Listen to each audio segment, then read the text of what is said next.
ईरानी राष्ट्रपति इब्राहिम रईसी का हेलीकॉप्टर दुर्घटना का शिकार हो गया। जैसे ही ये खबर सामने आई, वैसे ही ईरान के आला नेताओं ने इमरजेंसी बैठक करनी शुरू कर दी। इस बैठक में राष्ट्रपति इब्राहिम रईस के हेलीकॉप्टर के क्रैश होने के बाद की स्थिति को लेकर चर्चाएं की गई। जाहिर सी बात है, अचानक हुए इस हादसे ने ईरान में खलबली मचा दी है। बैठक में जो मेन मुद्दा था वो ये था कि अब इब्राहिम रईस की कमान कौन संभालेगा। किसी और के हाथ में किसी देश की कमान देने का आखिर क्या प्रावधान है। आपको जानकर हैरानी होगी कि आला बैठकों ने पहले से ही इब्राहिम रईस की जगह दूसरे कट्टरपंथी का नाम तय कर लिया है। अब वो नाम कौन सा है आपको बताएंगे, लेकिन उससे पहले आइए जानते हैं कि आखिर ईरान का संविधान क्या कहता है।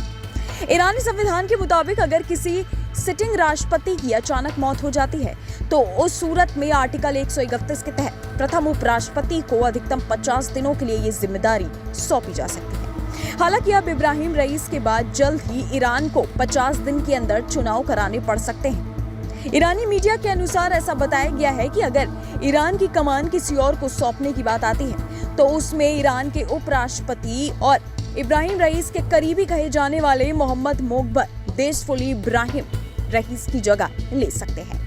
ये नाम जब से सामने आया है तब से ही चर्चा का विषय बन गया है। आइए सबसे पहले जानते हैं कि आखिर इब्राहिम रईस की जगह लेने वाले मोहम्मद मोकबर कौन है। मोहम्मद मोकबर का जन्म 1955 में हुआ था। उनके पास 2 डॉक्टरेट की डिग्रियां हैं, जिनमें अंतर्राष्ट्रीय अधिकारियों में 1 डॉक्टरेट एकेडमिक पेपर शामिल है। उनके पास प्रबंधन में डॉक्टरेट की डिग्री भी है। उन्होंने MA किया हुआ है। जुलाई 2010 में यूरोपीय संघ ने आयतुल्लाह अली खामेनेई के साथ मोहम्मद मोकबर को उन व्यक्तियों और संस्थाओं की लिस्ट में शामिल किया था जिन पर वो परमाणु या बैलिस्टिक मिसाइल गतिविधियों के मुद्दे में कथित संलिप्तता के लिए प्रतिबंध लगा रहा था। 2 साल बीतने के बाद इस मंजूरी ने मोकबर को उस लिस्ट से हटा दिया था। इब्राहिम रईस की तरह ही मोहम्मद मोकबर को भी कट्टरपंथी के रूप में जाना जाता है। यही नहीं, मोहम्मद मोकबर इब्राहिम रईस के सबसे करीबी माने जाते हैं। आपको बता दें कि ईरान में उपराष्ट्रपति के पद के लिए चुनाव नहीं होते, बल्कि राष्ट्रपति खुद अपने सहयोगी को नियुक्त करते हैं। रईसी ने भी जैसे ही राष्ट्रपति का पदभार संभाला था, उसके तुरंत बाद अगस्त 2021 में मोकबर को प्रथम उपराष्ट्रपति नियुक्त कर दिया था।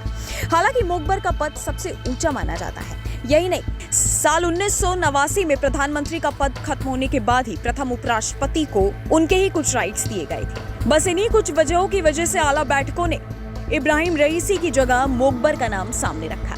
चलते चलते आपको बता दें कि ईरान में ही इब्राहिम रईस का हेलीकॉप्टर क्रैश हुआ, जिसके बाद इस मामले की जांच शुरू कर दी गई थी। रेस्क्यू टीम मौके पर पहुंची, जिसके बाद ईरानी मीडिया की तरफ से ये जानकारी सामने आई कि हेलीकॉप्टर क्रैश होने के बाद किसी के भी बचने के कोई संकेत नहीं है। आपकी इस वीडियो के बारे में क्या राय है, हमें नीचे कमेंट सेक्शन में जरूर बताइएगा। Bureau report, global Bharat.